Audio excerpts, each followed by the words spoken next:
Thank you, Phil, and good afternoon, everyone. Last presentation before lunch, so I'll try to keep this engaging. So I'm Nate. I'm our Vice President of Strategy here at Plus.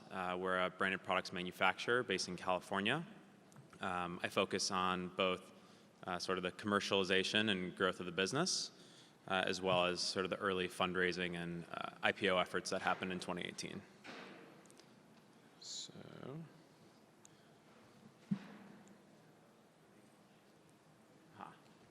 Perfect.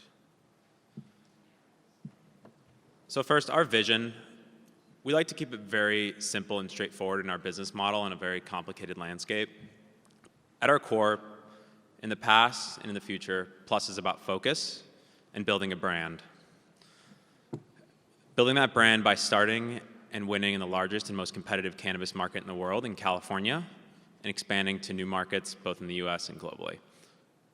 Right now, as you can see, we already have the #1 best-selling cannabis gummy brand in California, as well as the fact that California is already 25% of the entire US market and is expected to stay that way in the near future.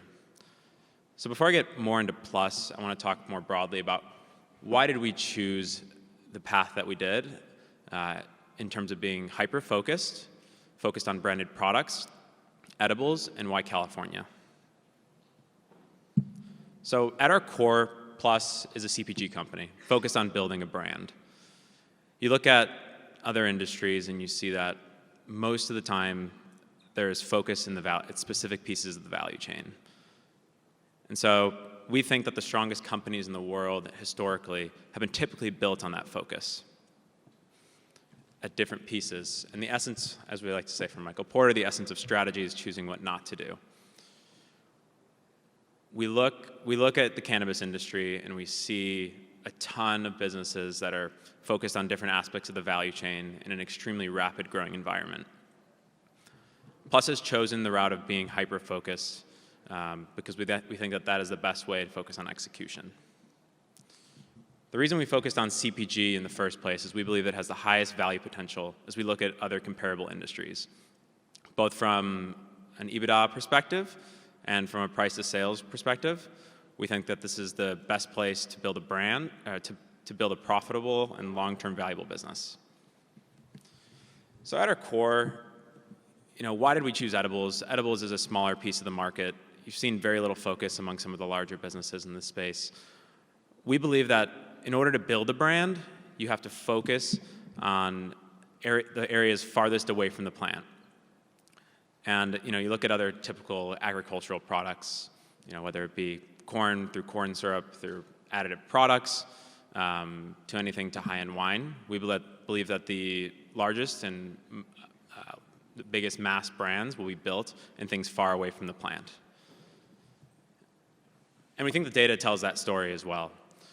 We look at, we don't have very many mature markets in the cannabis space, so it's still very early days.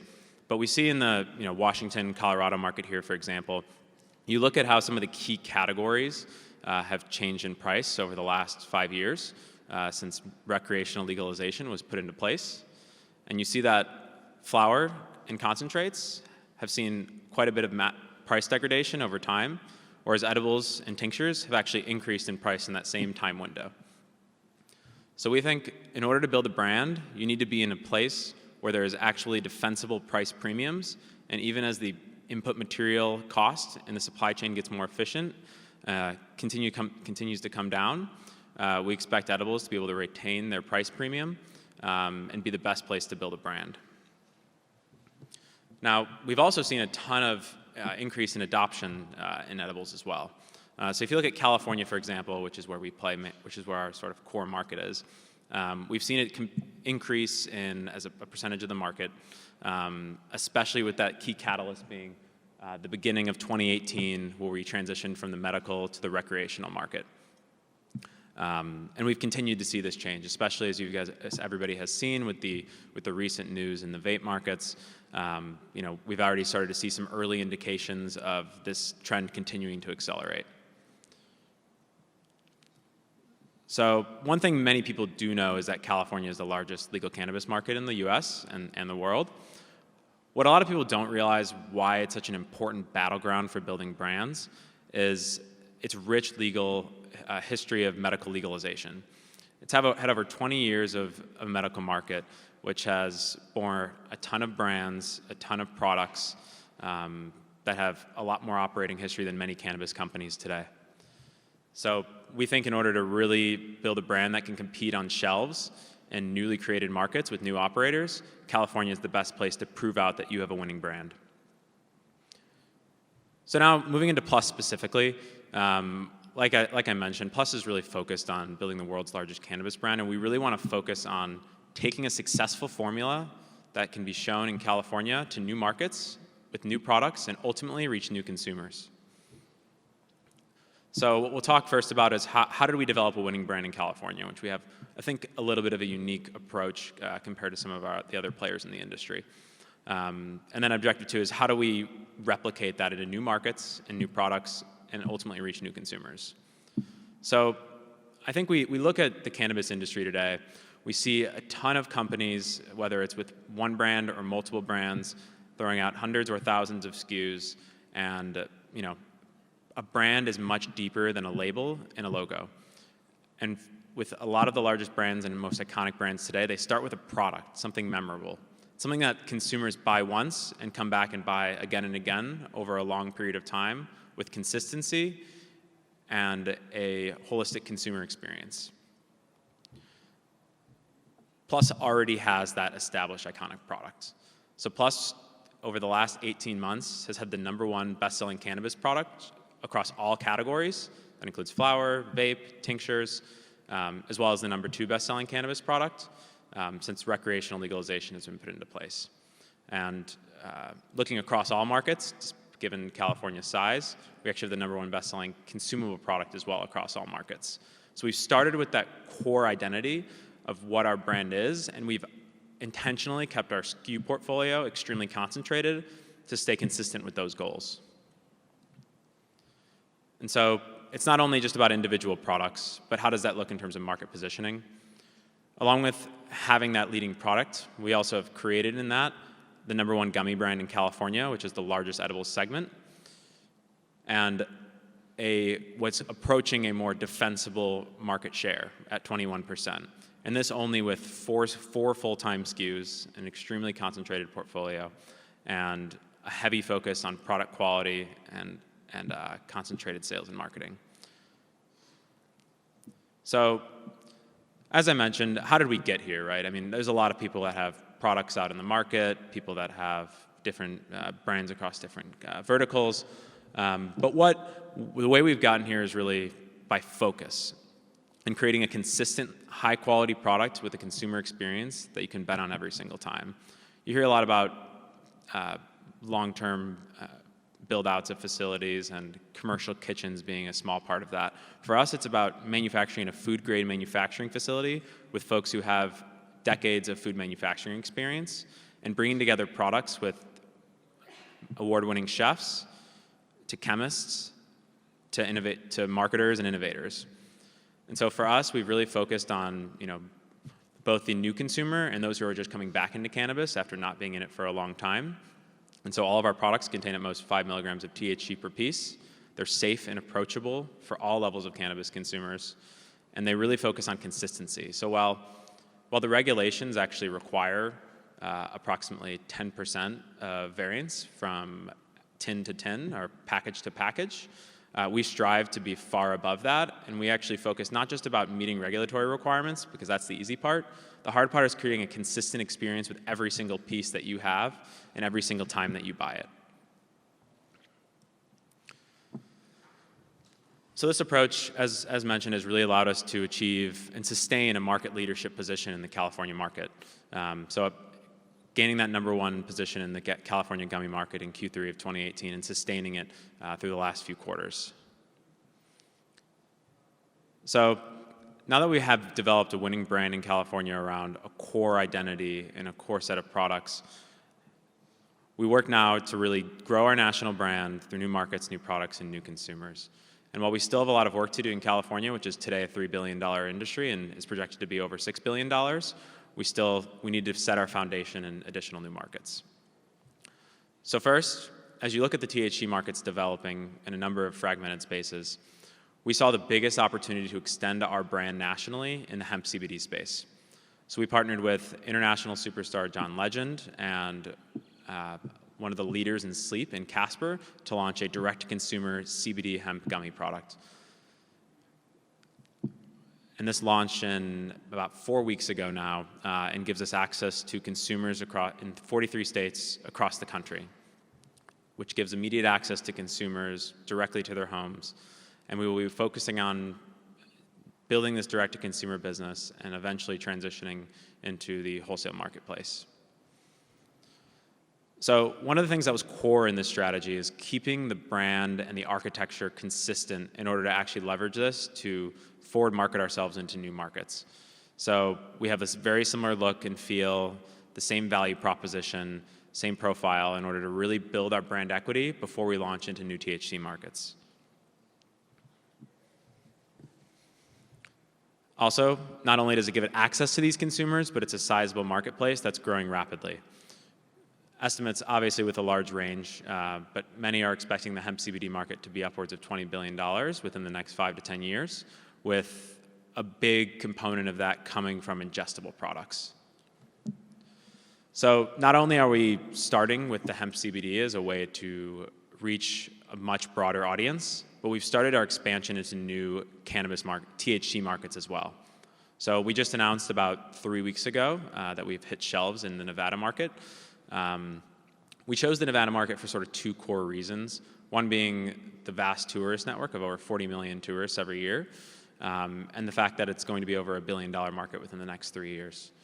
And of those 40 million tourists, over 20% are actually coming from California. So one of the differentiators in how we enter new markets is really the focus on consistency and quality of product. So as mentioned, you cannot build a brand without consistent product, which is why we got to where we are in California, in a market that's evolved so rapidly. So we have to replicate that model into new markets as well. So our partnership allows us to do a couple things. One is to drop and deploy rapidly to avoid long lead times and the CapEx associated with acquiring a licensed facility. So we partnered with a local operator, Taproot Holdings, which we announced the deal at the end of May, and within 4 months, we were able to hit the shelves. So we were able to rapidly drop and deploy and bring our people, our manufacturing expertise on the ground to maintain that quality and consistency. So from Nevada, as we look at additional THC markets, we are targeting some of the core adult use markets that are coming online over the next couple of years, looking at Michigan, Arizona, Massachusetts, New York, and Illinois, and really focusing on areas where we see the ability to replicate our model. And we look at the brands and the products that are on shelves that are about 2 to 5 years behind the California market, and see our success, look at replicating our success in California and bringing that to new markets. We're also actively exploring the international marketplace with Canada, as many of the speakers today have talked about, and we're excited and closely watching Cannabis 2.0 as we watch the new set of products hit the shelves, and we're excited to continue to take a very close look at this market as an opportunity as it continues to accelerate. So back at the home front in California, we're certainly not done innovating. We have created our iconic product, and we have created a way for us to replicate that model in new jurisdictions, but we still need to innovate in the long run, and that is really key to our success. So we launched our second product line with our Plus Mints in the summer of 2019, which was a lower dose, half the dosing of our gummies, and faster acting delivery system to access an even different set of consumers and occasions and benefits that consumers are seeking. With plans to launch even more products soon, just by demand of both our core gummy line from our retailers and from consumers, we decided to launch a second gummy line, which hit the shelves in September of this year, and we will continue to innovate with a new chocolate line coming out in Q1 of 2020. Also, one thing that's important to note is we talk a lot about product in this presentation. We spent almost nothing in marketing leading to that number 1 position. But to create a sustainable brand, you really have to reach a broader consumer set and tell your story and make sure that they're hearing it. So we spent our first set of marketing dollars in the summer of this year with over $1 million investment in a broader 360-degree campaign across the entire cannabis marketplace. And so this is really our shot to explain our system and to explain our product and portfolio to consumers in a way that can drive long-term brand awareness and repeat purchasers. So lastly, in order to continue to build a CPG business, we had to put the management team in place and the foundation with a healthy cash position to execute against this. So I'll highlight a couple of folks here that really emulate our ability to build a CPG business in a heavily regulated high-growth sector. So one is you look at our Chief Risk Officer, Jen Tung, who is a law degree from Harvard Law School, and more importantly, she spent the majority of her career at Uber and Facebook in highly regulated industries that are moving at an extremely fast pace ahead of regulators to understand how to operate in a market where regulations are constantly changing. And as we start to ramp up the marketing spend, we look at a recent hire we made about 6 months ago, and Mark Seguin, our Chief Revenue Officer, who was formerly the CMO and President of Pop Chips. And then finally, as we look at our long-term innovation plan, we brought on Ari Mackler, who is our Chief Science Officer, who is the VP of Clinical Development at The Wonderful Company, which is one of the largest private food brands in the US, to really help drive our long-term innovation strategy and start to do the research to really understand and get past pseudoscience in both the CBD and THC marketplace. So a quick view of our financials, just to get a sense of where we are in the business, of our Q2 2019, which is our latest announcement. We did about $3.6 million in revenue, all from our core branded product portfolio, which is about a $14-15 million run rate, and $34 million of cash on hand. A quick view of our capital structure. We have insider ownership of 34%, really aligning incentives of the business and focusing on growth. So pulling this all together, we are a company focused on product and brand, and making decisions based on the consumer first. We have the number 1 and number 2 best-selling cannabis products in California and have maintained that for 18 months. We have sold over 2.5 million branded product units since the beginning of recreational legalization, with over 350 delivery and retail partners. And we have $34 million in cash on hand to execute against these plans. So with that, I've got 2 minutes to open it up for questions.